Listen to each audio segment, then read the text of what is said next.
Les invito a abrir sus Biblias al libro de Primera de Juan. Vamos a estar viendo el capítulo 2.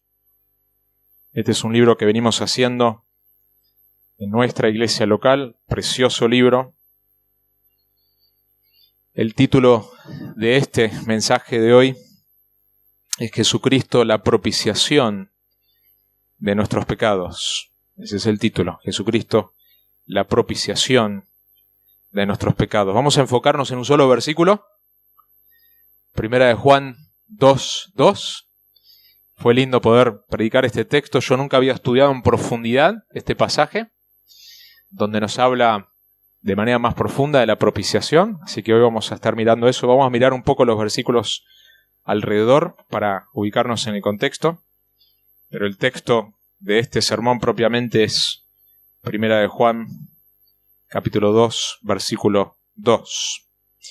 Voy a leer todo el párrafo para que podamos ubicarnos un poco, del 1 al 6, y después oramos una vez más. Hijitos míos, os escribo estas cosas para que no pequéis. Y si alguno peca, abogado tenemos para con el Padre, a Jesucristo el justo.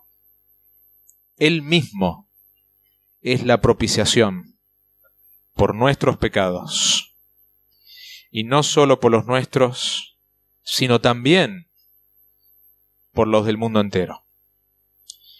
Y en esto sabemos que hemos llegado a conocerle, si guardamos sus mandamientos. El que dice, yo he llegado a conocerle, y no guarda sus mandamientos, es un mentiroso, y la verdad no está en él.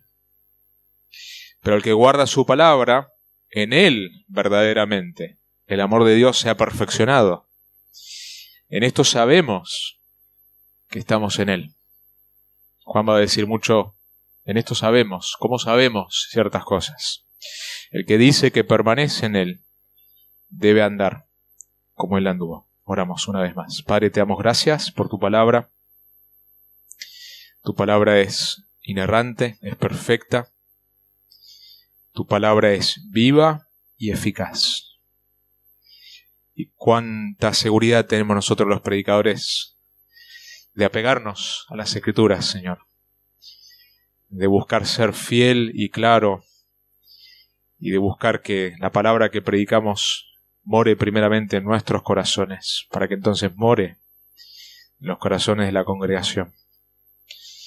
Gracias por el Espíritu Santo, porque no es simplemente un ejercicio de explicación intelectual, sino que hay una obra invisible del Espíritu de Dios, de tomar estas palabras mías que buscan ser fieles a este pasaje, según la personalidad y la realidad de quién soy yo, como vos me has creado a mí, para predicar y proclamarla en el poder del Espíritu Santo, pero también que ese Espíritu, Señor, haga la obra, convenciendo, trayendo convicción, trayendo cambios, aplicando en maneras que vos conocés los corazones de una manera que ninguno de nosotros podemos conocer. Así que oro por esa obra del Espíritu de Dios, que me asistas a mí y que vos hagas la obra en los corazones de todos los que están acá.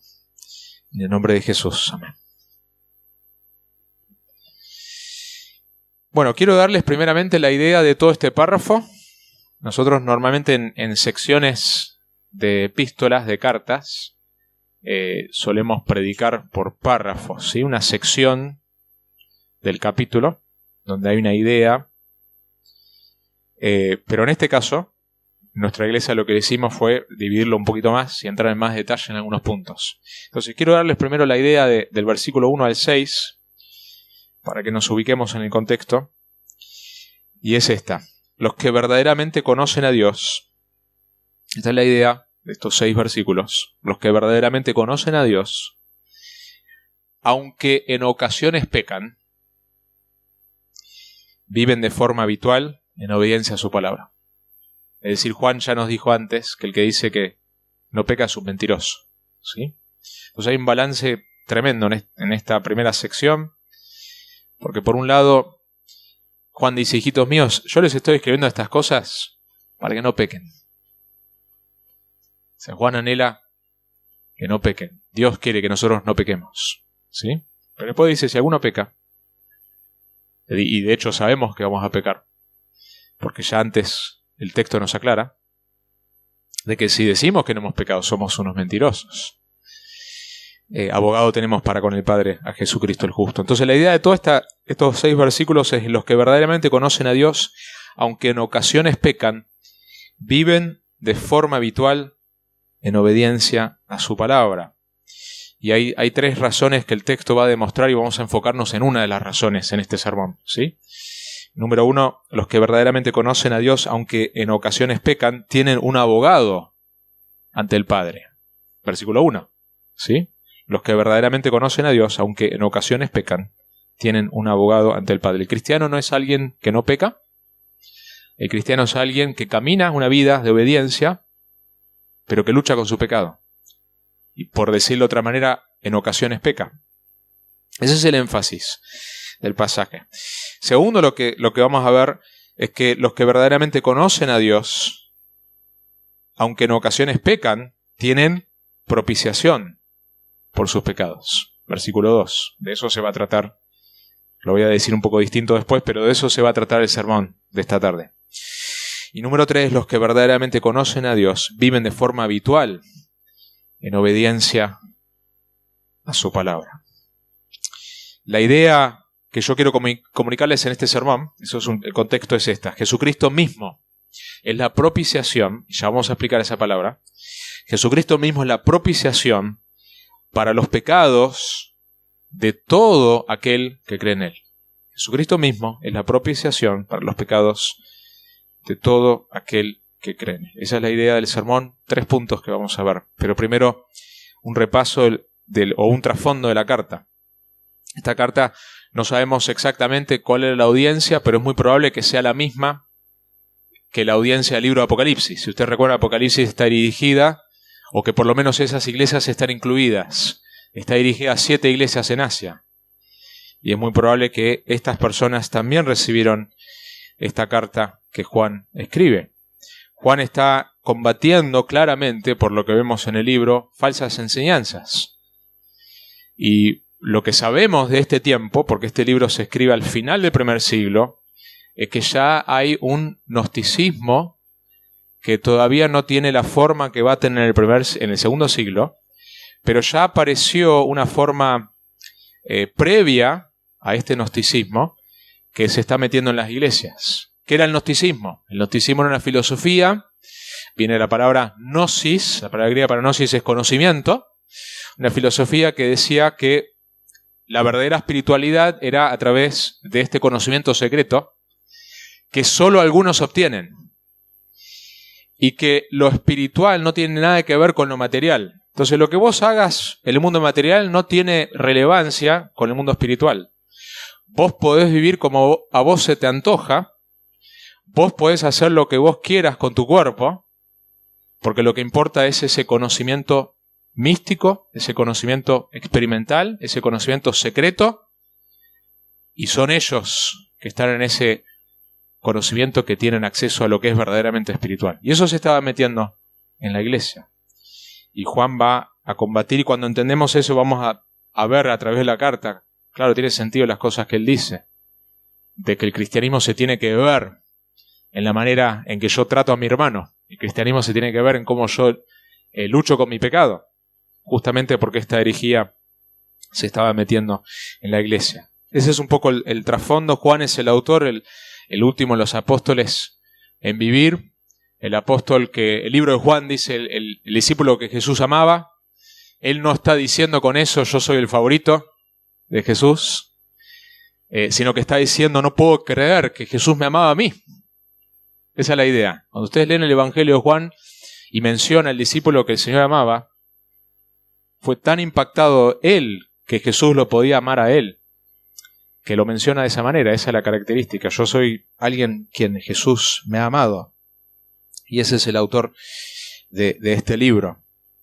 hay tres cosas que yo quisiera ver en este versículo, solamente en el versículo 2, que es lo que vamos a enfocarnos.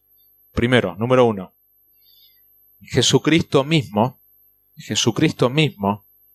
el justo, es el sacrificio expiatorio. Jesucristo mismo, el justo, es el sacrificio expiatorio. Si miramos el versículo 2, él dice, en las Américas dice, él mismo.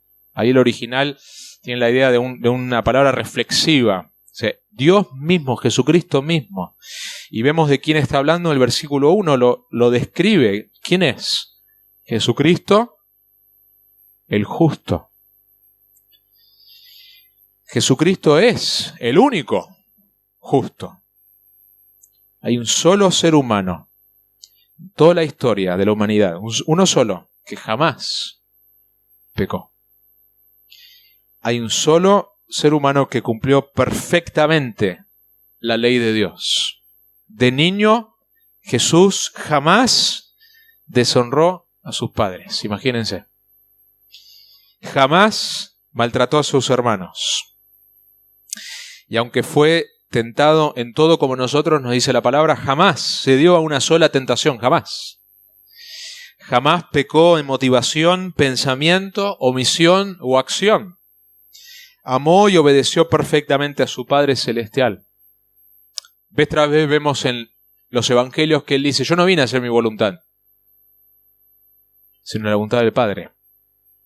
Y de hecho la hizo perfectamente. Adoró perfectamente, sirvió a su prójimo perfectamente. Es el único ser humano en la historia de la humanidad que ha habido y que jamás habrá, que jamás pecó. Jesucristo el justo. Y es Él, Jesucristo el justo, Él mismo fue el sacrificio expiatorio. Ahora es importante definir palabras, ¿sí? Hay dos palabras que son importantes que las vamos a ver en este versículo y en este sermón, y una es expiación. La palabra expiación, que suena similar en castellano a la palabra propiciación, ¿sí?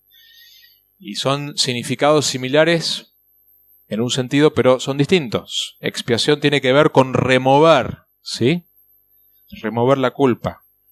Y propiciación, como vamos a ver, tiene que ver con un cambio de la disposición de Dios, en este caso, hacia nosotros.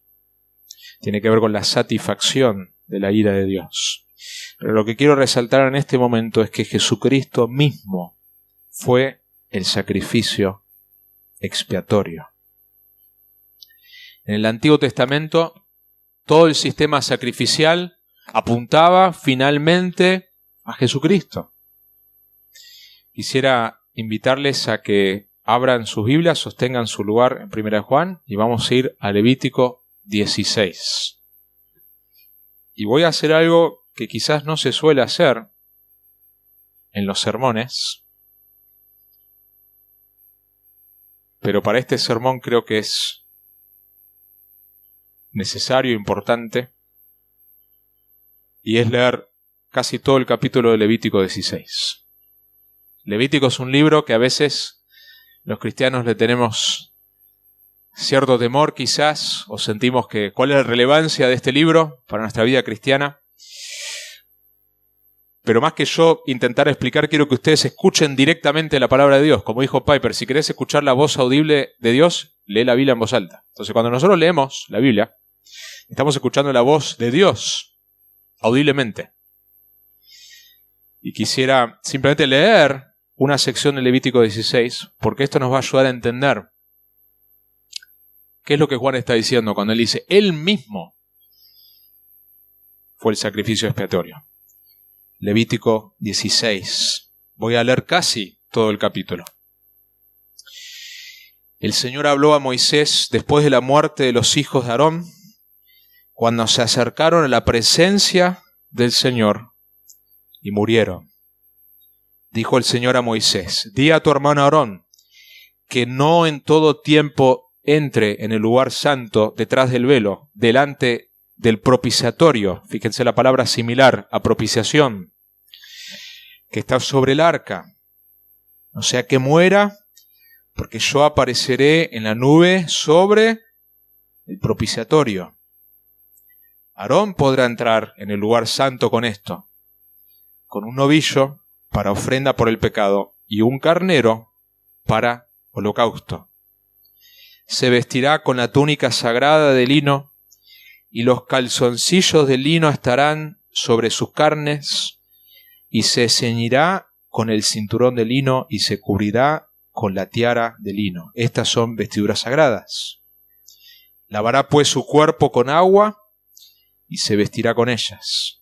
Y tomará de la congregación de los hijos de Israel 2 machos cabríos para ofrenda por el pecado y un carnero para holocausto.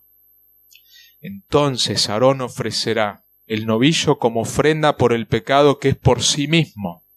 Fíjense que Aarón tenía que ofrecer por su propio pecado.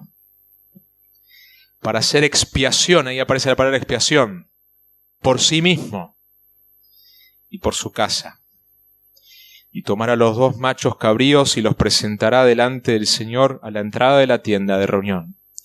Y echará suertes Aarón sobre los 2 machos cabríos, una suerte por el Señor y otra suerte para el macho cabrío expiatorio. Aarón ofrecerá el macho cabrío sobre el cual haya caído la suerte para el Señor, haciéndole ofrenda por el pecado. Pero el macho cabrío sobre el cual cayó la suerte para el macho cabrío expiatorio será presentado vivo delante del Señor para hacer expiación sobre él, para enviarlo como macho cabrío expiatorio al desierto. Entonces Aarón ofrecerá el novillo de la ofrenda por el pecado, que es por sí mismo, y hará expiación por sí mismo y por su casa, y degollará el novillo de la ofrenda por el pecado, hecha por sí mismo. Y tomará un incensario lleno de brasas de fuego de sobre el altar que está delante del Señor, y 2 puñados de incienso aromático molido, y los llevará detrás del velo. Pondrá el incienso sobre el fuego delante del Señor, para que la nube del incienso cubra el propiciatorio, que está sobre el arca del testimonio, no sea que Aarón muera. Tomará además de la sangre del novillo y la rociará con su dedo en el lado oriental del propiciatorio. También delante del propiciatorio rociará con su dedo 7 veces de la sangre. Después degollará el macho cabrío de la ofrenda por el pecado, que es por el pueblo, y llevará su sangre detrás del velo, y hará con ella como hizo con la sangre del novillo, y la rociará sobre el propiciatorio y delante del propiciatorio. Hará pues expiación por el lugar santo a causa de las impurezas de los hijos de Israel y a causa de sus transgresiones, por todos sus pecados. Así hará también con la tienda de reunión que permanece con ellos en medio de sus impurezas. Cuando Aarón entre a hacer expiación en el lugar santo, nadie estará en la tienda de reunión hasta que él salga, para que haga expiación por sí mismo, por su casa y por toda la asamblea de Israel. Entonces saldrá al altar que está delante del Señor y hará expiación por él, y tomará de la sangre del novillo y la sangre del macho cabrío y la pondrá en los cuernos del altar por todos los lados, y rociará sobre él de la sangre 7 veces con su dedo, y lo limpiará y lo santificará de las impurezas de los hijos de Israel. Cuando acabe de hacer expiación por el lugar santo, la tienda de reunión y el altar, presentará el macho cabrío vivo. Después Aarón pondrá ambas manos, fíjense qué interesante esto, sobre la cabeza del macho cabrío y confesará sobre él todas las iniquidades de los hijos de Israel y todas sus transgresiones, todos sus pecados, y poniéndolos sobre la cabeza del macho cabrío, lo enviará al desierto por medio de un hombre preparado para esto. El macho cabrío llevará sobre sí todas sus iniquidades a una tierra solitaria, y el hombre soltará el macho cabrío en el desierto. ¿Ven la imagen? ¿Dónde van los pecados del pueblo? Lejos, al desierto. Es con este trasfondo que nosotros podemos entender un poco más lo que Juan nos está diciendo cuando dice que Él mismo es el sacrificio expiatorio. Hay una canción del autor Ray Boltz que se llama Presta atención al Cordero. Quisiera leer la letra porque ilustra cómo Jesús es el Cordero de Dios que quita los pecados del mundo. Dice así la canción, dice: tomando el camino a Jerusalén había llegado el momento de llevar el sacrificio nuevamente. Mis 2 hijos pequeños caminaron a mi lado y les dije, la razón por la que vinieron fue para que presten atención al Cordero. Papi, papi, ¿qué veremos allí? Hay tanto que no entendemos. Entonces les conté sobre Moisés y el padre Abraham y les dije, queridos niños, presten atención al Cordero. Habrá tantos en Jerusalén hoy, debemos estar seguros que el Cordero no se nos escape. Y les conté sobre Moisés y el padre Abraham y les dije, queridos niños, presten atención al Cordero. Cuando llegamos a la ciudad sabía que algo estaba mal. No había adoradores alegres ni canciones alegres. Me quedé con mis hijos en medio de hombres enojados.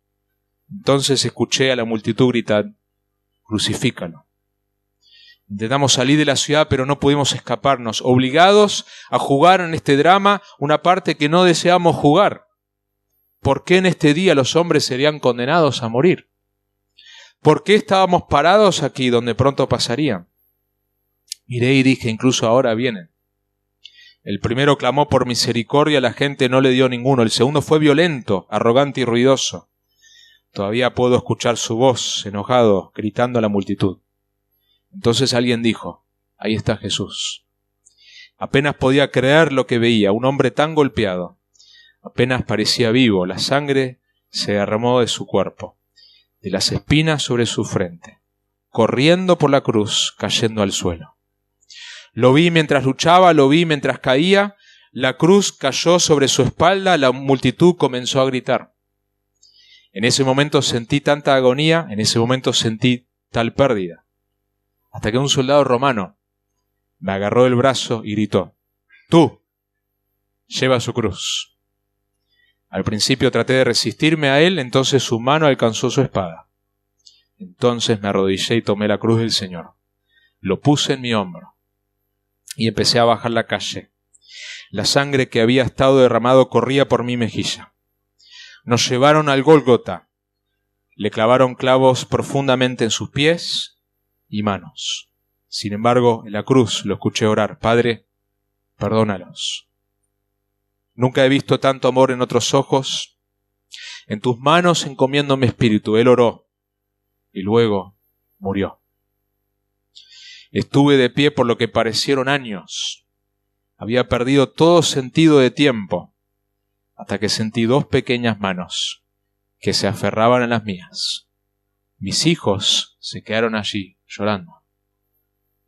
El más grande me dijo, papi, por favor, perdónanos, el Cordero se nos escapó. Papi, papi, ¿qué hemos visto aquí?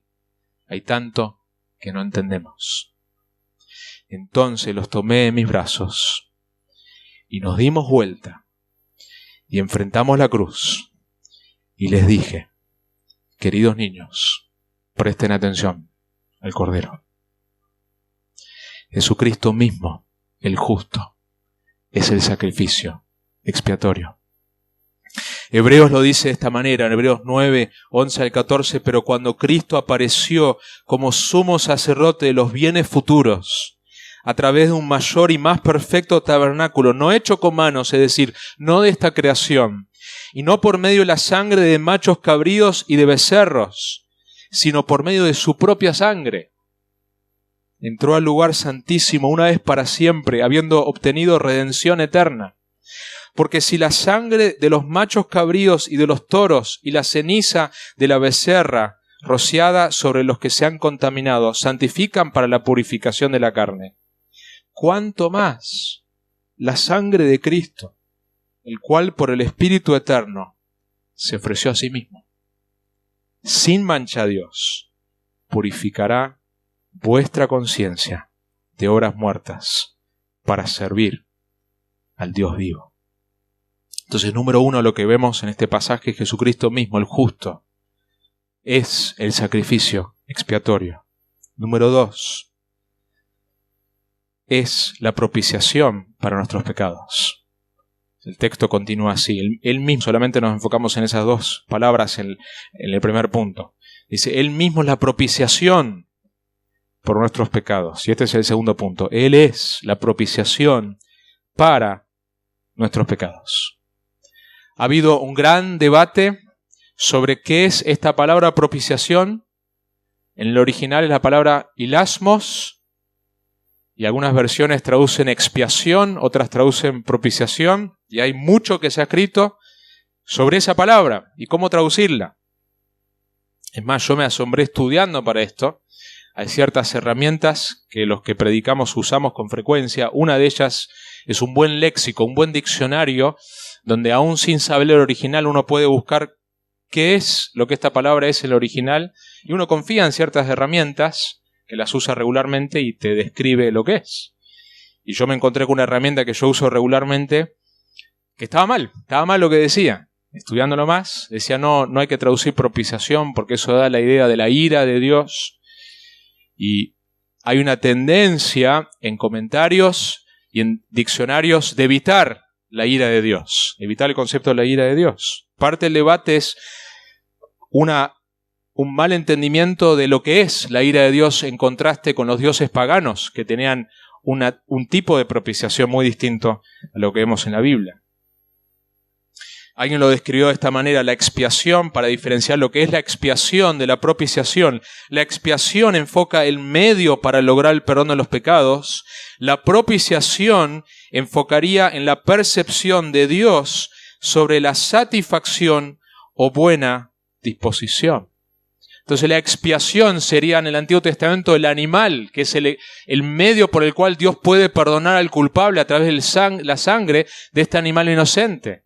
Que Hebreos nos dice que no es que ese animal podía sacarnos nuestros pecados, cubría temporalmente hasta la llegada de Cristo, pero eso es la expiación, enfoca en el medio que Dios usa para poder perdonarnos.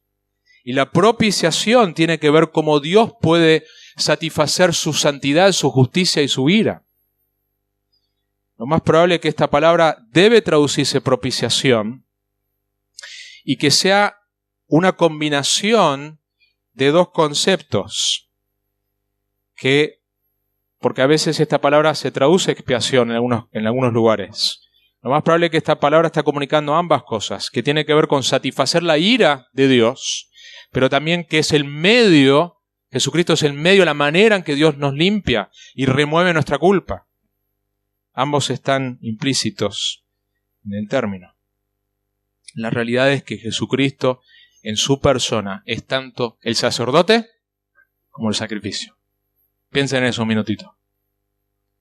En el Antiguo Testamento estaba el sacerdote Aarón y después estaba el sacrificio. Pero Jesucristo es el sacerdote y al mismo tiempo es el sacrificio. Él se va a presentar a Él mismo como sacrificio. Un autor en la Coalición Americana escribe un artículo sobre este tema, distinguiendo, justamente porque a veces se rechaza el concepto de la propiciación, porque yo me acuerdo de tener una charla con alguien no cristiano diciendo, yo no creo en un Dios que tiene sed de sangre, como los dioses paganos, y necesita sangre para ser saciado. Él no entendía nada de la santidad de Dios y de la justicia de Dios y la ira de Dios. Y este autor lo explica, dice, esta es la diferencia.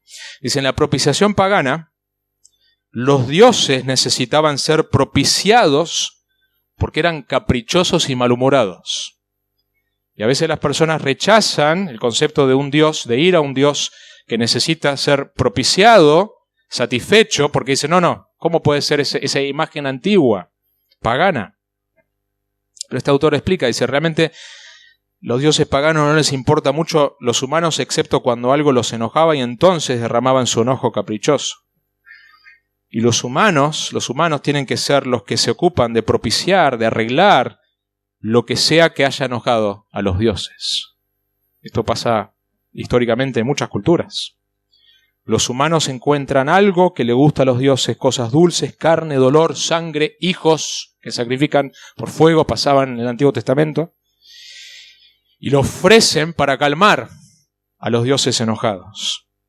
Y este autor dice, pero cada aspecto de la propiciación bíblica se contrasta con la pagana. Primero, escuchen esto. Considera por qué Dios requiere propiciación. Considera por qué Dios requiere propiciación. No porque Él es malhumorado o porque es fácilmente provocado, sino porque Él es santo y Él es justo. Dios responde al pecado con consistencia absoluta y su ira se revela desde el cielo contra toda impiedad e injusticia. Dios es santo, Dios es justo, Dios es un Dios de ira, estés de acuerdo o no. Dios no le consultó a la humanidad sobre si nosotros estamos de acuerdo a que Él sea así. Él es así, Él es justo, Él es santo, Él es un Dios de ira, al mismo tiempo Él es un Dios de amor, misericordioso y de gracia. Podés estar de acuerdo o no, pero es quien es. Segundo, considera quién es el que lleva a cabo la propiciación. Esto es increíble, en contraste con las religiones paganas. No los humanos, en su propia iniciativa, tratando de entender qué es lo que le agrada a Dios, pero Dios mismo, declarando el tipo de sacrificio que Él acepta, y después Él mismo lo provee. Dios dice, este es el tipo de sacrificio. En el Antiguo es así, a partir de Cristo es así, y yo soy el que lo proveo.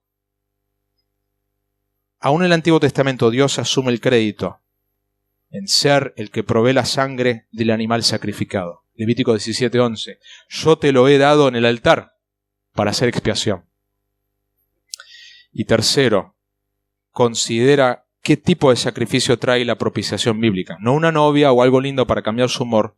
No, en el tiempo adecuado Dios cumple el simbolismo del Antiguo Testamento dando a su propio Hijo para morir por nosotros. Como resume Stott, dice este autor, en la propiciación bíblica, escuchen esto, Dios mismo se dio a nosotros para salvarnos del mismo. Nuestra salvación es primeramente de Dios mismo, porque nuestro Dios es un fuego consumidor. Nuestra salvación no es primeramente el infierno, no es primeramente de nuestro propio pecado, las consecuencias de nuestro pecado es primeramente de Dios mismo. Dios nos salva del mismo, del peligro de que en nuestro estado actual nosotros perezcamos eternamente delante de un Dios justo, santo y perfecto. Nos salva del mismo. O para usar otra imagen. En el versículo 1 vimos que la traducción que usa Juan es que Cristo es, ¿qué? Nuestro abogado, ¿sí? Nuestro intercesor. La idea es alguien que viene a nuestro lado, ¿sí? Pero tenemos que tener cuidado no malentender esta imagen, porque podemos frecuentemente pensar que Jesús le tiene como que rogar al Padre, por favor, perdónalos. Y que el Padre está queriendo castigar y Jesús está como no. Yo los voy a defender. No es la imagen. No es la imagen. Eso es falso. Porque piénsenlo así. ¿Quién es el que provee el abogado? El mismo juez. Si seguimos con esta imagen de abogado, imagínense estar delante de un juez y la condena es obvia, que somos culpables. Pero es el mismo juez que está proveyendo el único abogado que nos sirve. Y da la casualidad que el abogado, no es casualidad, es el hijo del juez, cuya inocencia y cuyo sacrificio suple lo necesario para que el culpable sea declarado inocente por un juez justo. Ese es el Evangelio.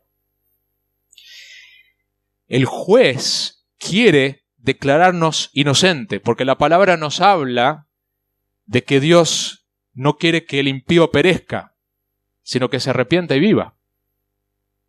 El juez quiere declararnos inocente, pero hay una sola manera que lo puede hacer. No puede dejar de ser juez, no puede dejar de ser un juez justo. Lo hace a través del abogado perfecto.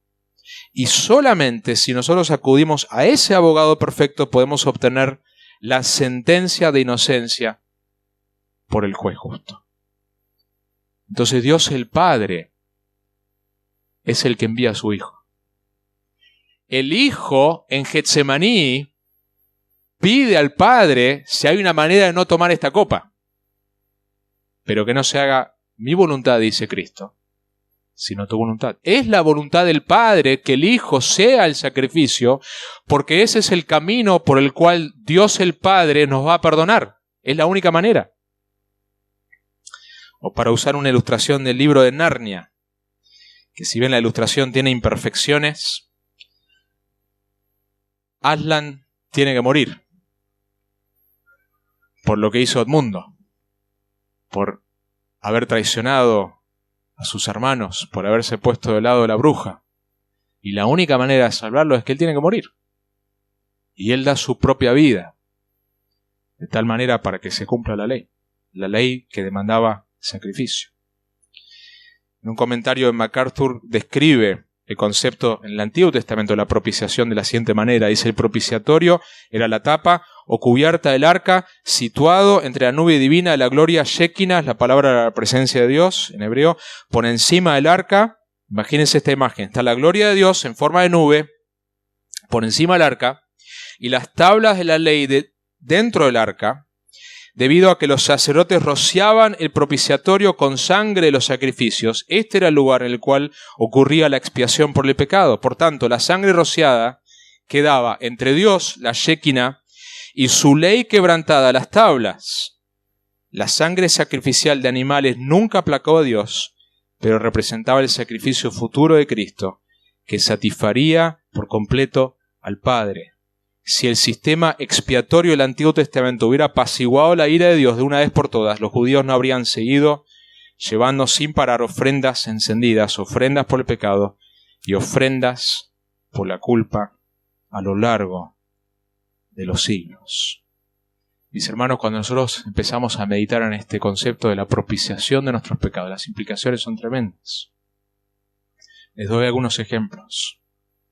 Personas que no pueden ver o que no quieren ver su pecado por su necesidad de justificarse. Una de las razones que nosotros no queremos ver o no podemos ver nuestro pecado es porque sentimos la necesidad de justificarnos.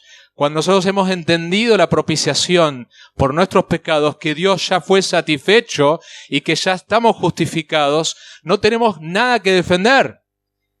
Ya estamos declarados inocentes. Y eso nos libera para ser corregidos, nos libera para el verdadero crecimiento.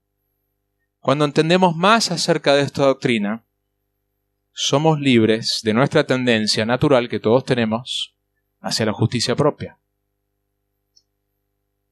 Cuando entendemos más esta doctrina, nos debería ayudar a no tomar ligeramente nuestro pecado. ¿Cómo podemos tomar ligeramente nuestro pecado cuando meditamos en esta realidad, el costo enorme que fue para Dios, para Cristo, proveer la solución del perdón de nuestros pecados? Cuando entendemos más esta doctrina, nos debe llevar a odiar más a nuestro pecado y amar más a Dios y a su santidad. Nos debe querer decir genuinamente: Señor, a la luz de esto, a la luz de que vos mismo sos la propiciación por mis pecados, ayúdame a tener luz sobre mi pecado. No estamos glorificados todavía. Y yo no puedo trabajar sobre aquello que no veo. Señor, dame luz para que yo pueda trabajar sobre mi pecado y tomarlo en serio. Nos debe llevar a un crecimiento en el amor hacia la persona de Jesucristo. Vos y yo no somos justos. No lo somos, ninguno de nosotros. Este mismo día pecamos, esta misma semana pecamos en distintas maneras, pero hay un justo, que es Jesucristo. Él es nuestra propiciación. ¿Cómo podemos ser orgullosos cuando pensamos en este mensaje? De que Él mismo es nuestra propiciación.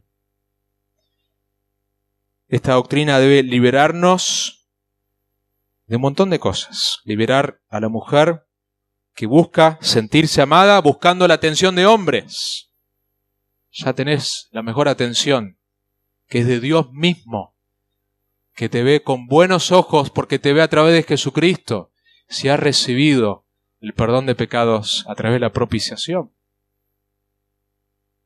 Nos debe liberar de buscar la aprobación o el amor de un padre o una madre que quizás no sentimos su aprobación, no sentimos su amor. Ya tenemos el amor del Padre que dice, este es mi Hijo en quien yo me complazco, eso lo dice Jesucristo. Pero si estamos en Cristo, Él ve a Cristo en nosotros y dice lo mismo de nosotros.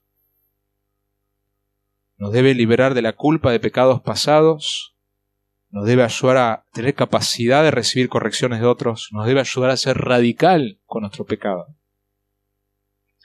Y por último, número 3.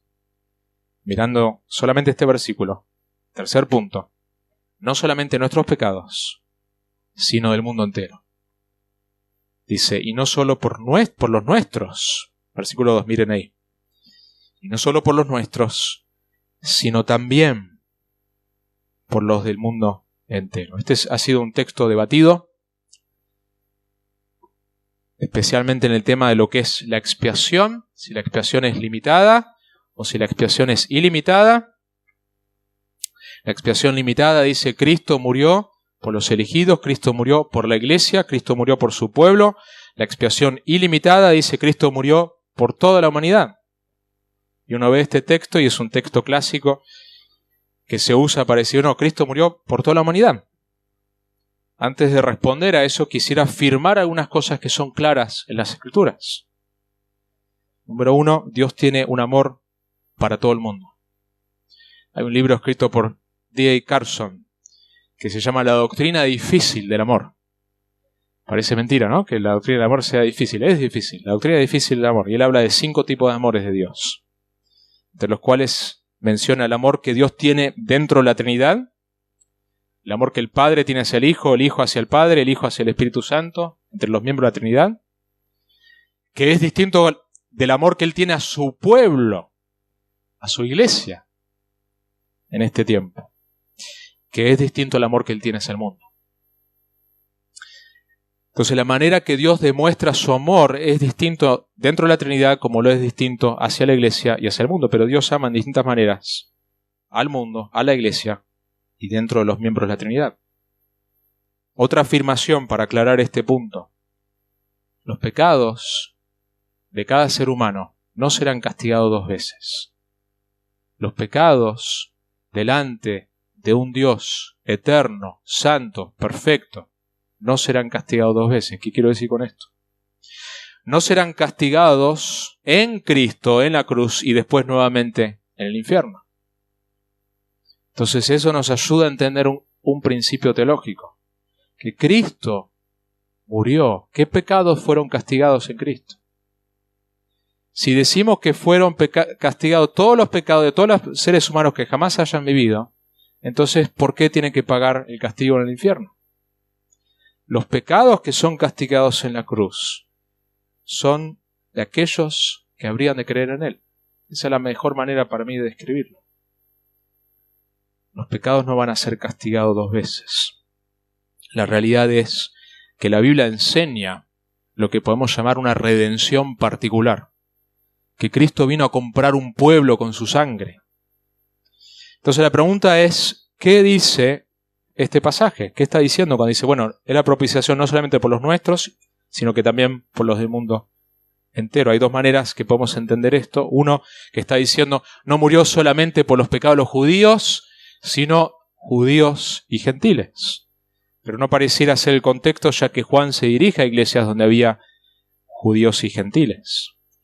Lo más probable es que Juan no está entrando en este debate de expiación limitada versus ilimitada. Simplemente está diciendo que Cristo, la propiciación de Cristo, está disponible no solamente para nuestros pecados, sino para personas de todo el mundo. Y ahí el mundo tiene una referencia general, no necesariamente cada individuo, sino que frente a una doctrina errónea de que esto es algo para algunos, no, esto es para todos. Está enfatizando la universalidad de la oferta del Evangelio. ¿Para quién murió Cristo? Para todos aquellos que creerían en Él. ¿Para quién murió Cristo? Para todos aquellos que lo reciban en fe y arrepentimiento. La oferta del Evangelio es una oferta universal. no universalismo que enseña que todos serán salvos. Es necesario creer y arrepentirse. Hay un texto en Juan 11 que quisiera que veamos brevemente. Juan 11, 45. El mismo autor dice así: después de la resurrección de Lázaro, por esto muchos de los judíos que habían venido a ver a María y vieron lo que Jesús había hecho, creyeron en él. Pero algunos de ellos fueron a los fariseos y les contaron lo que Jesús había hecho. Entonces los principales sacerdotes y los fariseos convocaron un concilio y decían: ¿qué hacemos? Porque este hombre hace muchas señales. Si le dejamos ir así, todos van a creer en él, y los romanos vendrán y nos quitarán nuestro lugar y nuestra nación. Pero uno de ellos, Caifás, que era sumo sacerdote ese año, les dijo: vosotros no sabéis nada, ni tenéis en cuenta que os es más conveniente que un hombre muera por el pueblo y que no toda la nación perezca. Ahora bien, no dijo esto de su propia iniciativa, sino que siendo el sumo sacerdote ese año, profetizó que Jesús iba a morir por la nación, y no solo por la nación, sino también para reunir en uno, ahí está el énfasis universal de Juan, ¿a quién? A los hijos de Dios que están esparcidos, a todos aquellos que serían después hijos de Dios, que ya son hijos de Dios antes de la fundación del mundo, que están esparcidos.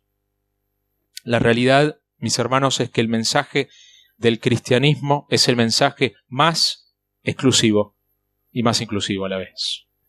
Jesucristo es la única manera, no hay otra manera, porque no hay otro sacrificio, no hay una persona que puede ofrecerse delante de un Dios santo y por una vez y para siempre satisfacer las demandas de la justicia divina. Solo a través de la persona de Jesucristo podemos tener una relación con aquel que nos creó. No hay otra manera.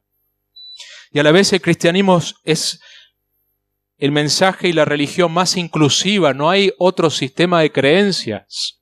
Que no importa el trasfondo económico, religioso, cultural, no importa, la condición es la misma, es venir a Él a través de la fe y solamente a través de la fe. Vos podés haber sido un criminal que está en la cruz y a último momento crees en Él y vas a pasar la eternidad en el paraíso con Él. Y esa persona que toda su vida vivió en rebeldía y a último momento creyó realmente. La Biblia no nos da un montón de ejemplos para no confiar que eso va a pasar y postergar la decisión.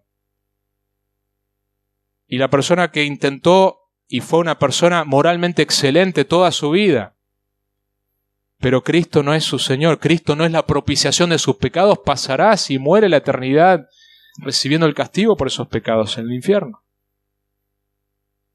El cristianismo es inclusivo. Por toda la Biblia vemos llamados venid y tomar y beber sin costo alguno. De que esto es gratuito para toda la humanidad, para cualquier persona, no importa su contexto cultural. De hecho, es interesante ver personas que son cristianas, que han ganado premios Nobel. No tiene que ver con inteligencia o falta de inteligencia, sino que Cristo vino para salvar a todo aquel que cree en Él. Y este concepto que vemos en Juan, de que esta propiciación es para todo aquel que cree en Él, debe tener implicaciones para nosotros en el evangelismo, en las misiones, en la plantación de iglesia. Nosotros debemos anhelar, nosotros no sabemos quiénes son los elegidos, nosotros debemos anhelar tener este corazón que Juan tenía. Esto es para todos, tiene que ir a muchos lugares. Y si vos estás acá y Cristo no es tu Señor, que Cristo no es la propiciación, la satisfacción de la ira de Dios, Cristo no es el que te ha salvado de tu peor problema, Él puede convertirse hoy mismo en tu salvación. Él puede convertirse en aquel que te ofrece el perdón de tus pecados. Vení a Él. Porque Él mismo es el sacrificio perfecto de los pecados de todo aquel que cree en Él. No hay un Dios como este Dios. Buscan todas las religiones, no existe un Dios así. Que crea el universo, que nos crea a su imagen, que provee la solución para que nosotros podamos acercarnos a Él, porque en la cruz Él demostró su ira, su justicia, su santidad y al mismo tiempo su gracia, su amor, su misericordia. Al mismo tiempo. Porque es Él, juez justo, que te dice, acá está el abogado. Perfecto, pero tiene que ser a través de Él. Porque yo no puedo dejar de ser juez. Yo soy juez, yo tengo que castigar la culpabilidad de todo ser humano. Es mi naturaleza. Siempre digo que es como un papel que intenta acercarse al fuego y frustrarse porque se quemó cuando se acercó el fuego. El papel es papel y el fuego es fuego, se va a quemar. Nosotros delante de la presencia de Dios estamos fritos y un día vos te vas a morir. Eso es una certeza absoluta, a no ser que Cristo venga antes. De cualquier manera vas a estar en la presencia de ese Dios que creó todas las cosas, que controla todas las cosas. Y no vas a poder controlar tu destino. Los libros serán abiertos, tu pecado será expuesto. Y no se te va a comparar con personas que son más pecadores que vos, se va a comparar con la santidad de Dios. ¿Qué vas a hacer en ese día? ¿Quién podrá sostenerse en ese día? Nadie. Porque estás delante de un ser totalmente puro, eterno, justo, santo, que Él tiene que castigarte. El pecado debe ser castigado, dejaría de ser Dios. Él no quiere castigarte y por eso provee el camino. Te da a Cristo, Él mismo. Es la propiciación, la satisfacción, la respuesta al dilema. ¿Cómo hace un Dios totalmente santo para no ser la vista gorda del pecado y dejarte entrar en su presencia? Y la única manera es que vos reconozcas, acá está el abogado perfecto. Acá está el Cordero de Dios que quita los pecados. ¿Por qué no vas a limpiarte a través de su sangre? ¿Por qué no lo harías? Es la necedad más grande del ser humano, más eterna, de que yo rechazo. La única oferta que Él me hace, que es gratuito, es venir a Él y decir, soy un pecador. Vos me creaste para vos. Y reconozco que a través de Cristo puedo recibir el perdón absoluto, total, perfecto, completo de todos mis pecados. Y tener propósito en esta vida, tener paz, no una vida sin problemas, pero una vida de abundancia, una vida donde Dios pasa de ser mi enemigo a ser mi Padre, donde yo paso de estar en el reino de las tinieblas el reino de la luz, donde yo paso de ser hijo de Satanás a ser hijo de Dios, donde yo paso a estar sucio a estar limpio, donde yo paso a estar culpable a ser inocente, donde paso a no saber qué va a pasar cuando yo muera, a tener la certeza absoluta de que las mejores cosas en esta vida no se comparan con el placer y el deleite que será estar con Él. Vení a Cristo, no lo demores. Oramos.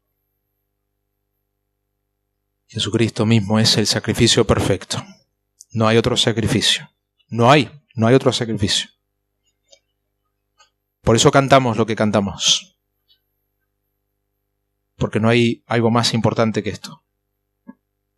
Podemos pensar en nuestra economía, podemos pensar en preocupaciones de la crianza de nuestros hijos, de la política, las noticias. Hay muchos temas que nos pueden preocupar, pero este es el tema más importante. ¿Cómo hacemos para estar bien con nuestro Dios? Jesucristo mismo es el sacrificio perfecto de los pecados de todo aquel que cree en Él. Gracias, Señor. Gracias por esa preciosa verdad. Te adoramos. En el nombre de Jesús. Amén.